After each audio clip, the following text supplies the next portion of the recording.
What's up guys, Shouri here, and today I got some awesome tips for you for defense characters in 5v5. So we're gonna first off start with Fort, and then we will go on to Jabali. We're gonna go in both game types because they do play a little bit differently in both. But first off, with Fort, what you basically want to do is be the biggest a-hole that ever lived. You want to have that shield have 100% uptime, not just for you, but also for your teammates. And what I mean by that is whenever it's off cooldown, you throw that thing right back down. And the reason that that is the way to go is it makes it to where it'll come off cooldown sooner, and in that way you will be able to use your shield and have it up as soon as they break it. You can throw down another. So if your shield has full armor still, then you can keep it up and have the cooldown stay. But even if it has a little bit of damage, I definitely recommend you go ahead and replace it, because the more shields you got and the sooner you can get them back again is definitely the key and the thing you want to strive for. So the other thing you want to be doing with your shields is getting it between you and their sniper. And things change a little bit. If you're pushing the cart, you want it to be between your teammates, you, and their range damage. And if your team is the one that's defending the cart, you just want to do your best just to have your shield down next to you, and you can run in and out of it. Because remember, there's going to be a Ya, a Scotty, Osis, and an Aletta that can all kind of jump and fly. So you're not going to be able to just have your shield down and be able to use it like you can in normal mode. What you're going to have to do is you're going to have to strafe in and out of it. So you just want to make sure that it has full armor and it is near you around the area that you're going to be fighting. And then you just want to try to do your best to get as much range damage on people as possible, because the further you are away, as long as you're being accurate, the better it is. They will have less of a chance to hit you, and Fort's pretty easy at range, so you can actually do a ton of damage and live forever. And you can always just throw down that shield and run away if you're far enough away, because what are they going to do? They got to take time to catch up to you, and then there's going to be the shield in the way, so they just can't really do that much, and you can get away to go get heals and other things like that. So you definitely want to try to be at the maximum amount of range you can, but the biggest thing is making sure you're around your teammates so you can throw shields down for them. Because it's not just about you, man. You are a tank. You are not a damage dealer, but this guy does so much damage and gets so many kills, it may feel that way sometimes. But you do have to remember, the thing that is so valuable about you is your shield. That is going to make all of your teammates live longer and do way better. And that is what's so important about Fort and what makes him one of the best heroes in all of 5v5. So right here, my teammate is going ahead and popping his shield up, and I'm going to go straight for that sniper. And since I wasn't getting sniped at, I saved my shield. That way I could just basically use it more on where our cart was going to be. That way I would have a lot better of a chance of actually helping my team with it, instead of putting it between me and the sniper itself. So right here, we're just using our range damage. One of the things that makes this guy so insane as a tank is the fact that you can kill things at range so easily. And at the very least, you can get them very low, and then things like Scotty or Osis or Ya can go and finish things off. This guy is an assist and damage dealing machine. All you got to do is have some good teammates, and I definitely recommend playing this guy over all the others, except in some situations with Jabali, which is what the Jabali sections are for.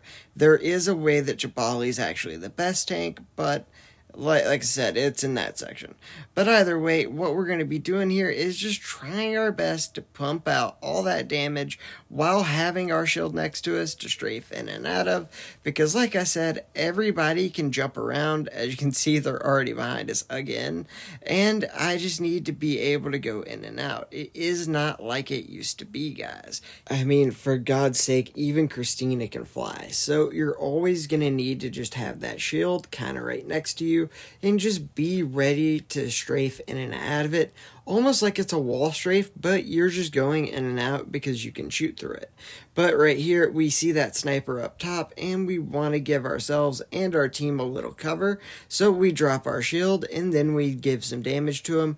Our teammates pushed him out, and then I'm going to go on the left side to try to go and flank these guys. We do finally end up killing that Osus, and then we put in a ton of damage, and we get an insane amount of AoE, and we are able to also yank them back using our ult, which allowed us to cap, going absolutely crazy on the damage and the kills. Fort is just so good as a tank for escort, but for control, he is the most insane thing ever.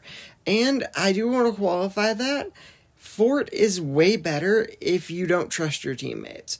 Jabali's probably better if you do trust your teammates, and I will go over that in the Jabali section, do not worry.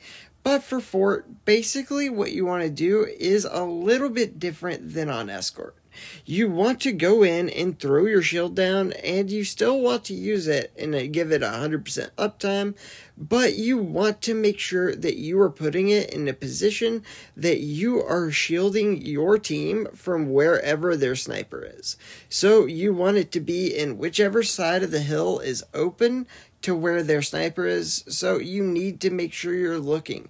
If you see where a Scotty is, a Mark even, or if you see the dreaded Osus, you need to go push that area and try to kill him, or you need to shield up your team in the hill, and that way the Osus has to shoot even more, or use his ultimate ability to fly up over just to shoot you. And honestly, it just takes so much to break these shields, and they come up so often, especially if, like I said, you want to refresh that cooldown as much as you can.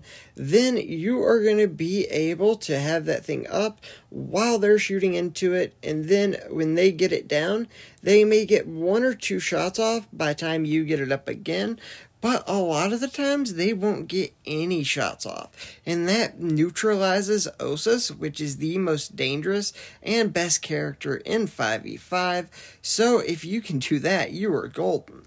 It also stops the Christina balls from being as devastating, especially in the hill, but you can also use it to gatekeep their entire team in their spawn, as I'm doing here just to prove a point of how overpowered Fort is. Their entire team is having so much trouble shooting through my shields, and then I am able to put them in this little tiny hallway choke point and do so much AoE damage that it gets them super low, and then all my team has to do is dash in with Ya, one-shot headshot with Scotty, or literally just do anything, and it is a free kill.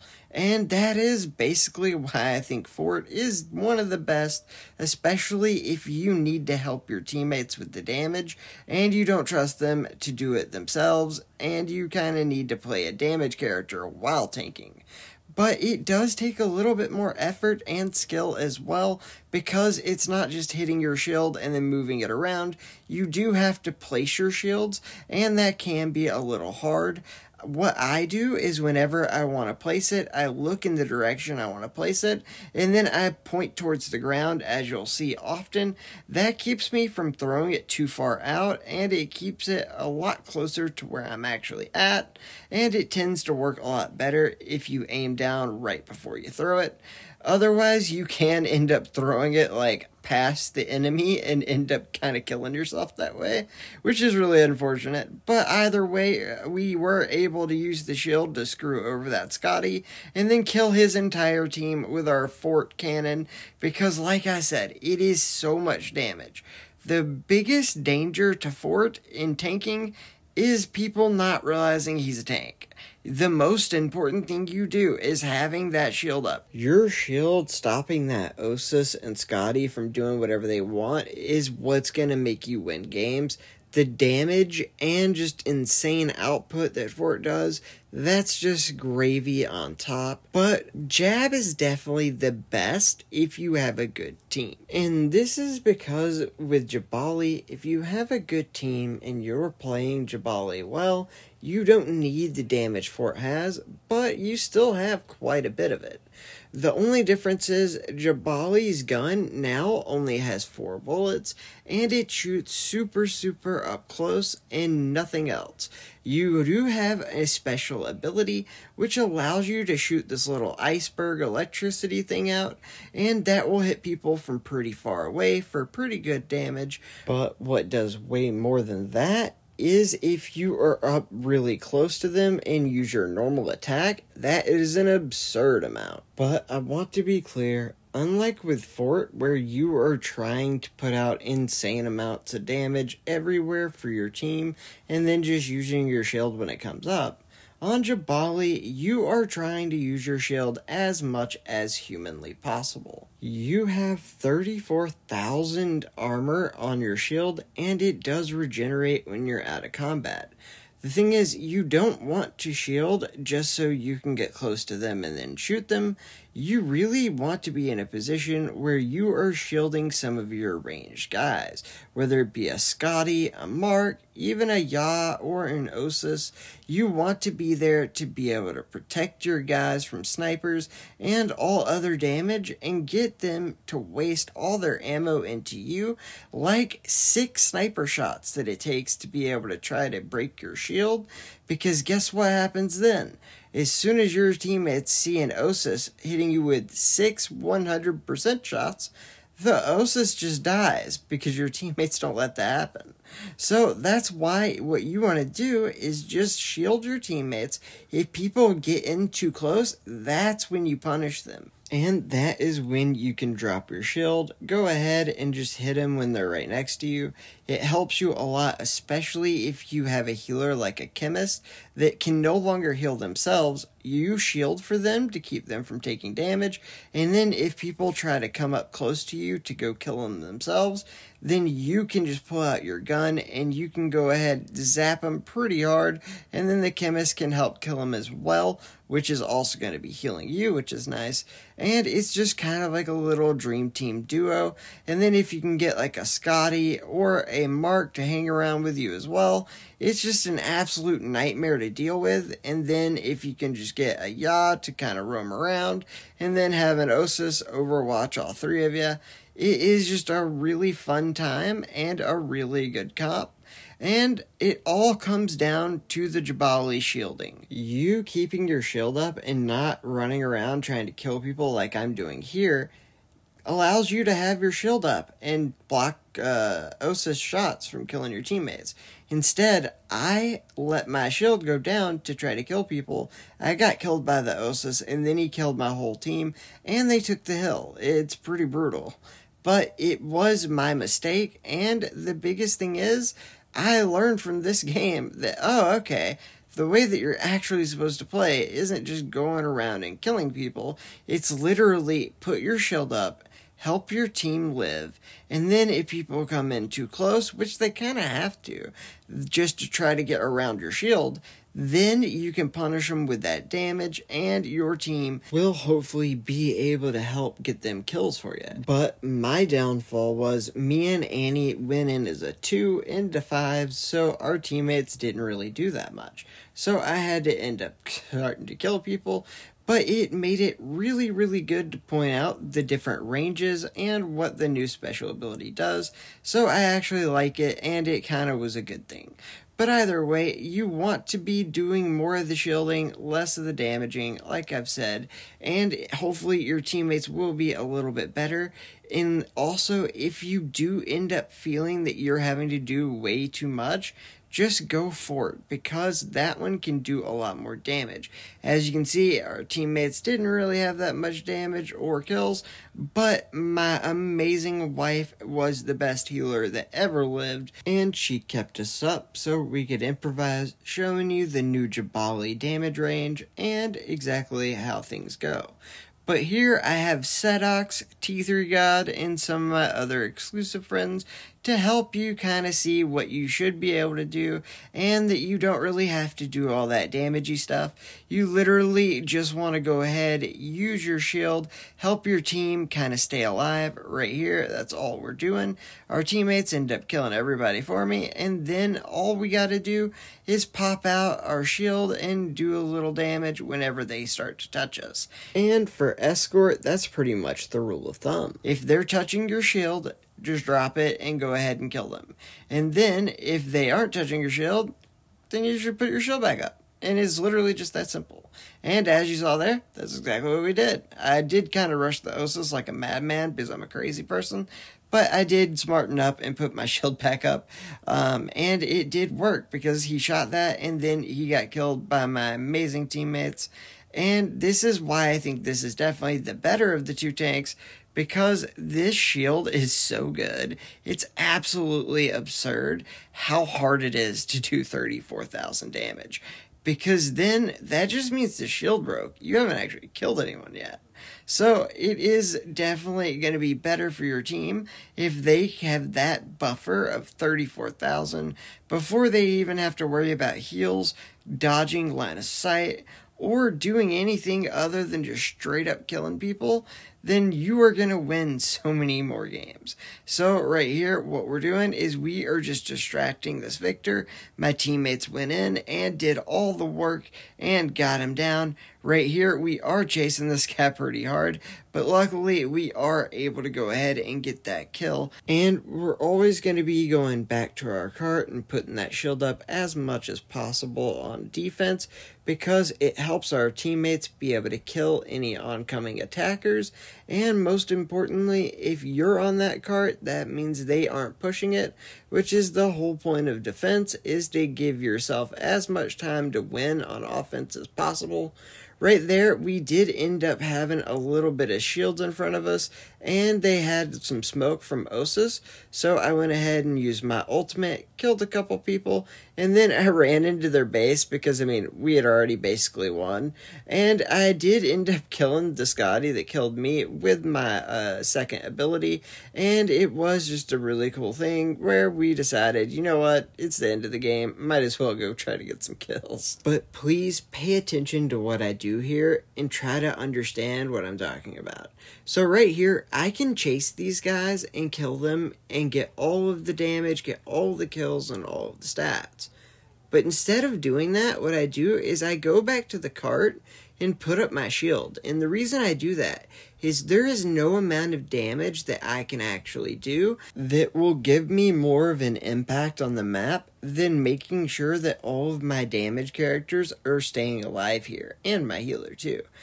But if you think about it, you're keeping alive 3 different people that are doing constant damage, and all you have to do is sacrifice your very limited damage until you get up close, which is the times you will put your damage in.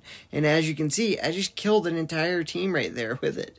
It is a ton of damage up close, but unless you are touching them, it isn't very much. And if you chase them to do a good amount of damage, you're going to end up putting yourself in harm's way, kind of putting your healer out of position, making your DPS come after you, and probably end up dying, all when you could just shield and let them do their jobs in the places they need to be doing them at, and just don't rush them.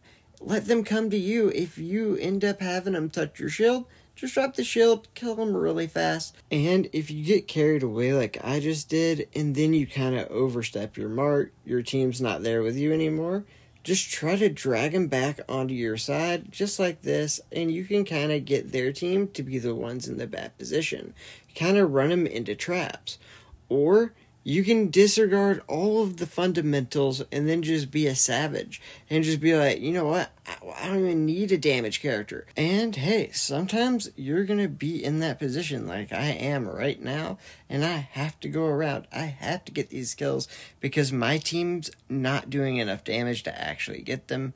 But like I said, guys, if you are in that kind of situation, whenever you die, just go ahead, change over to Fort. You do a ton more damage, and it is AoE damage, and you can actually just shield just as well. It's a lot better if you need to do the kills, but if you have a good team and you want to be there for them, then I definitely recommend Jabali. To each their own, though. And I hope some of these tips have helped you. Please like and subscribe. It helps the channel so much. And also, guys, we are going to be doing on the T3 Arena main channel a super special event of 5v5 with creators. And I will be your caster for that. So I can't wait to see you. Check out the T3 main channel for more information. And I hope you all have a great day.